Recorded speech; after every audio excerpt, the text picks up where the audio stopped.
Schools across the United States are being forced to close due to surges of influenza and other seasonal illnesses. As the 2024-2025 flu season rages on with no peak yet in sight, many school systems are overwhelmed with sick students and staff members. In the past week, a swath of schools and even entire school districts have announced closures in at least 10 states. These include Texas, Ohio, Oklahoma, Georgia, Virginia, and Tennessee, among others. It's a measure reminiscent of the COVID lockdown era, schools closing their doors, some canceling classes entirely, while others pivot to remote learning, due to widespread illness. However, this time, influenza is the main culprit, and the school closures are short-lived, with most lasting only a few days. Flu is a common and highly contagious respiratory illness that can cause a week's worth of miserable symptoms such as a fever, chills, cough, sore throat, runny nose and body aches. Influenza viruses transmit easily from person to person through respiratory droplets.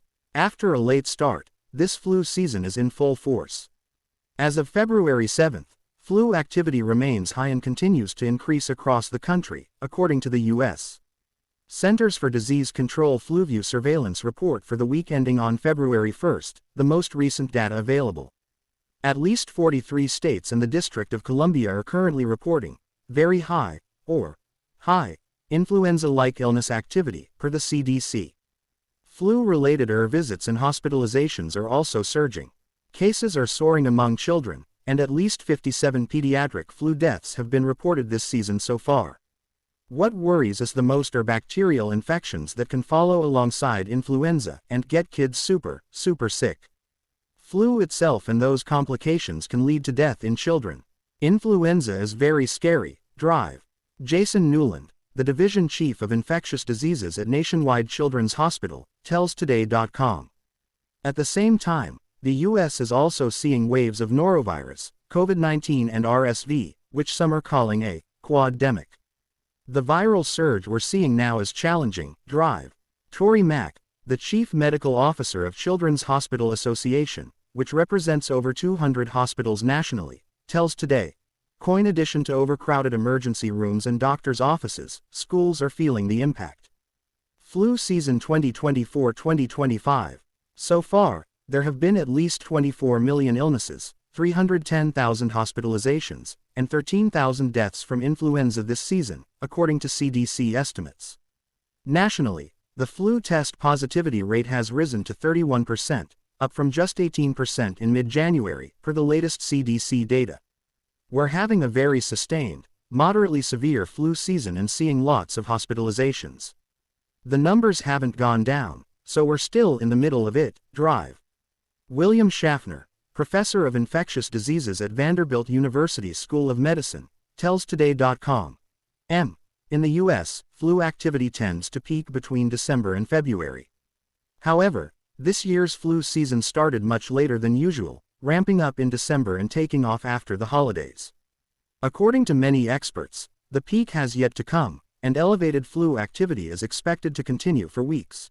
School closures due to flu. Schools are breeding grounds for germs. Children in particular are great distributors of influenza viruses, says Schaffner. Most school facilities are enclosed settings, where there is plenty of close contact and frequent sharing of objects and surfaces, which makes it easy for flu viruses to spread. Although the school closures may seem concerning, experts say it's not surprising to see during an intense wave of illness. Closing schools for a period of time as a way of letting the outbreak pass is something local school boards sometimes have to resort to, says Schaffner. It won't eliminate a growing outbreak, but it could very well slow it down.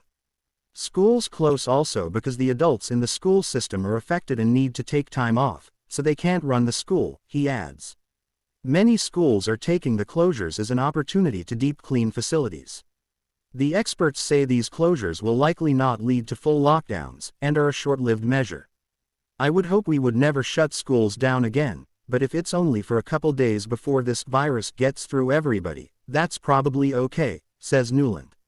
Here are some of the states where schools are closing. Texas. Multiple school districts in Texas shut down last week due to surges in flu and other illnesses. Godley Independent School District in Godley, Texas, closed after reporting a 30% drop in attendance across their campuses, NBC affiliate NBC5 DFW reported. The day before closing, at least 650 students and 60 staff members were out sick with the flu, Jeff Meter, Chief Communications Officer for Godley ISD, told NBC5.